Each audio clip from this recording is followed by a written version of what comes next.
just a realistic standpoint, Barcelona's warm and nice. England is not nice and warm. So why would he want to leave to come? Like, yeah, he loves Pep, but like that's not gonna happen. So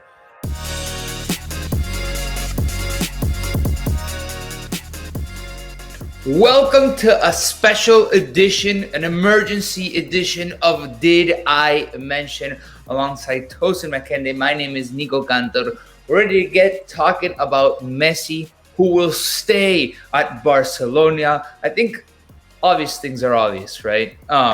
We were all expecting it to happen.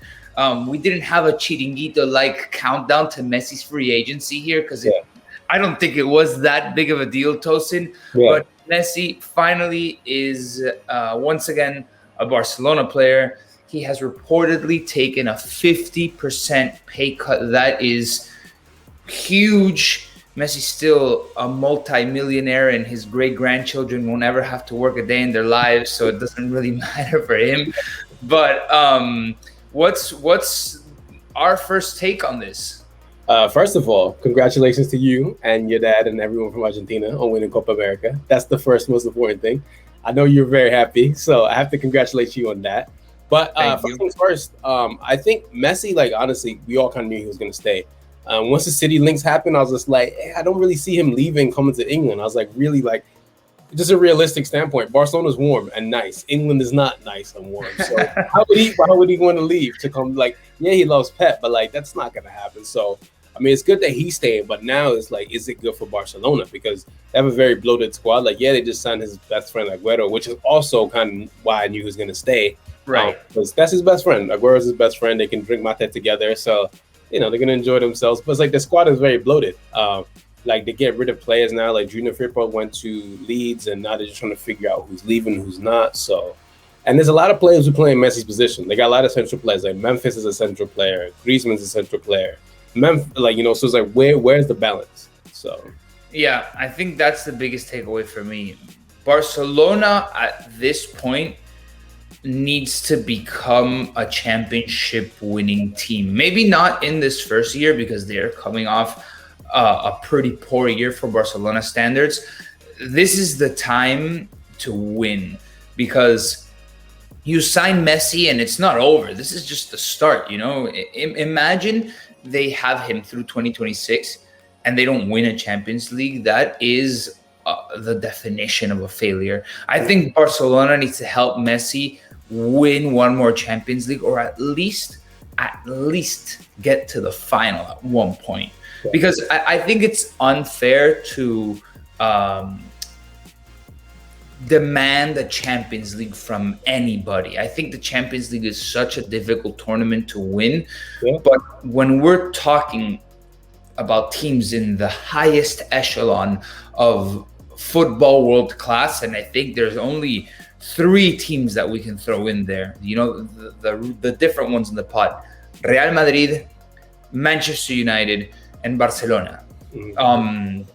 I think if you sign Messi for the next several years, in his last dance type of signing, you got to come through with what he wants to win the most, which is a Champions League once again.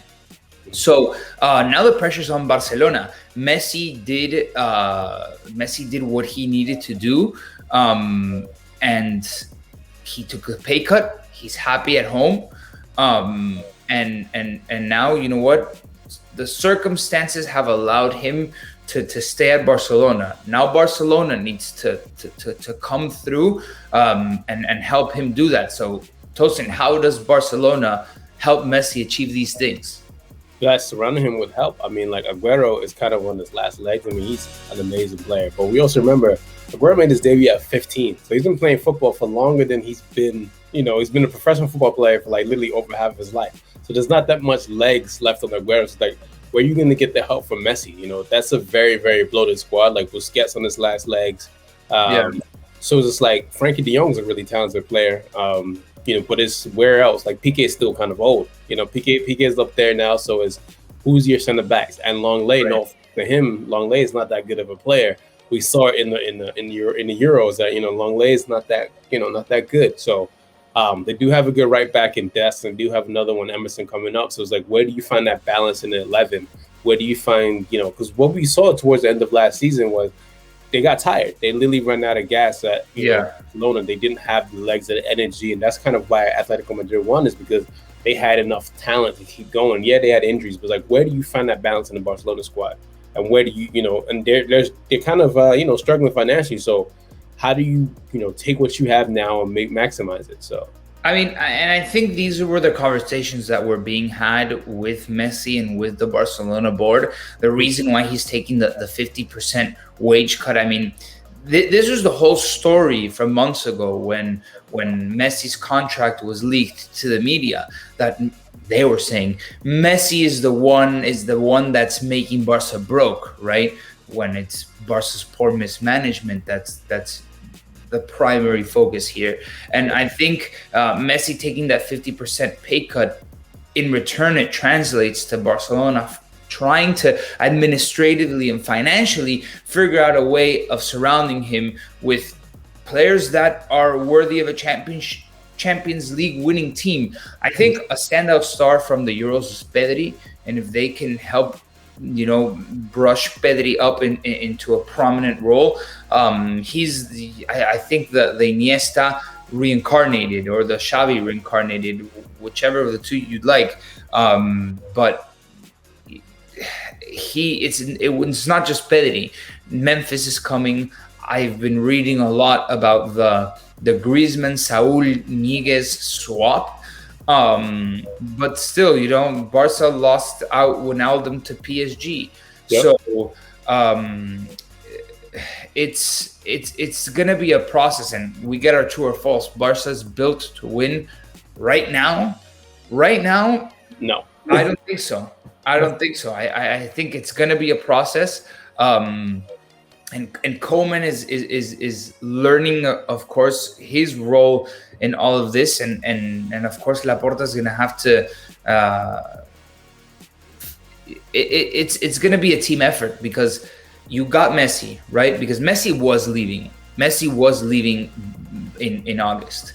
Now, how do you have Messi stay and build a team around him? Because this isn't the Messi from 2015 anymore. This isn't the Messi from 2011. Messi needs help. Yeah. You can't demand Messi do everything by himself, and especially we saw it now with these last couple of years at Barca that have been shambolic off the pitch and pretty subpar on the pitch. Yeah. I mean, we saw it with Argentina and how much help he needs. I mean, he didn't play the best in that final, but we had He was top 3 worst players of Argentina in the final. But he had players that helped him out. You had Rodrigo De Paul, who helped him out. He was a really good player, by the way. You had Di Maria, who helped him out. So, he does need that help. I think one thing that's going to help him out next season is Ansu Fati coming back. He's super, super talented. So I don't think right now they're built to win, but they do need to surround Messi with pieces. I don't know how many times we can say that to a blue in the face, but I don't know where they're going to find it. Maybe they have some money underneath them couches somewhere, but who knows? Yeah. So what's realistic for Barca next year? And I think this all depends on if they keep on bringing in new players. Barca obviously have to compete for La Liga and have to compete for Champions League. The rest, whatever comes. Barcelona has at least got to make. I think if Barcelona doesn't make a semifinal, the world sees their campaign as a failure, and then we'll see what happens with La Liga. I feel like La Liga at this point for Barcelona, it's kind of just like pocket change.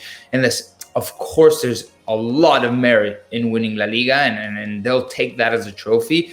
Yeah. But I think those last years of Real Madrid winning the Champions League so much put pressure on Barcelona to do something similar, or at least just lift one to prove that they walk amongst the giants of Europe. And realistically, I don't see this Barcelona team winning the Champions League. I would be surprised. It would be great for Messi. I think they would need a very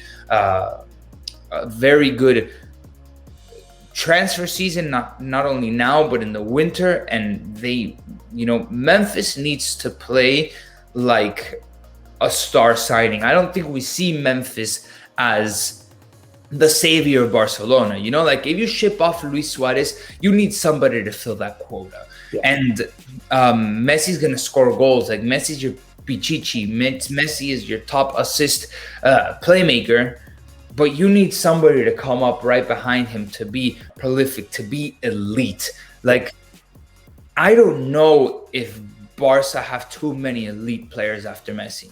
No, they don't. And my prediction is like it's going to be a struggle for them next season based on the way the current roster is. Who knows? Like maybe they might sign somebody in the next couple of weeks, couple of days. But for me right now, the way this roster is set up, I don't think they're going to do too well next season. Obviously going to be top 4 in La Liga, which is cool.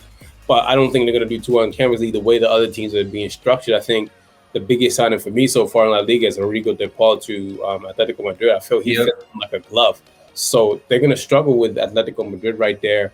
Real Madrid is still trying to balance the book. So it's going to be a struggle for Barcelona next season. And then like in the Champions League, the English teams have gotten stronger. The English teams have gotten stronger. The Italian teams are getting stronger. So it's really down to Barcelona building around Messi. So that's really my prediction is, are you going to help Messi? Because if not, you guys are going to struggle big time. Yeah. Imagine if Barca would have snagged the ball for Messi. That would have been a hell of a signing. But Atletico Madrid took him off their hands, and now we got another Argentine in La Liga ready to tear things up with Cholo. But anyway, we've gotten to the end of our Messi discussion. He will stay at Barcelona through 2026. That's his new contract, and he's taking a 50% pay cut. That is big. Barca begins a long journey to give Messi the Champions League. In Spanish, they call it La Orejona because of the handles. It kind of look, the big-eared one. Yeah. That's it for Did I Mention. Like, comment, subscribe. Let us know how you guys think Barcelona will do with a new Messi contract on their hands.